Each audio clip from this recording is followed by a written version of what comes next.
We want our stub up at 16 inches stubbed. So here's 16. We're going to deduct 6. Here's 10 inches. We'll go to the stub up arrow.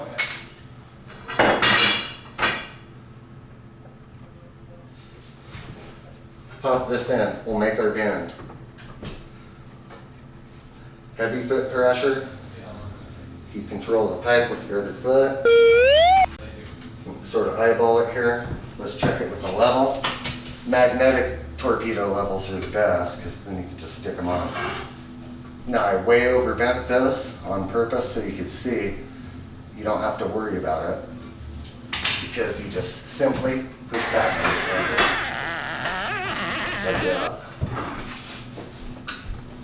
You don't have to throw it away, you know. Push back a little bit, you don't take much. Half inch takes a lot less. Perfect, right there. Okay, now on a tight back-to-back bend, what you want to do, put your bender handle down there or a straight edge so you can get a measurement. Just say you have a back-to-back and you want it, let's just say 16 inches up until your neck, to the back of your next conduit bend here. So what you got to do, you make a mark right here, 16. Now let's deduct the 6 inches for 3/4. On a half inch would be 5. Now this time, instead of using your star, you're going to use your arrow. From the back-to-back, tight 90. We deducted the 6. Now here's where your star would be, but the bender would hit into the conduit, just sort of like my last example. But I deducted the 6. Now we're going to use the arrow right here.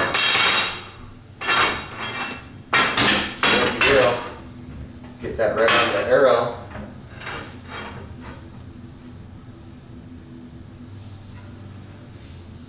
And this is a lot easier because you can look right at it and get that really nice and level. Now this will follow it right on back.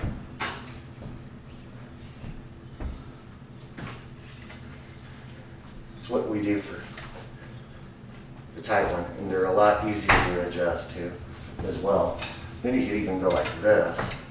Get your level up there because it's overdone.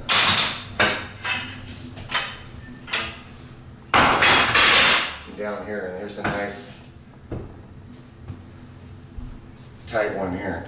And of course just bend it around, whatever, and get it. But there's a tight back-to-back bend. And you're going to go into a 2 match.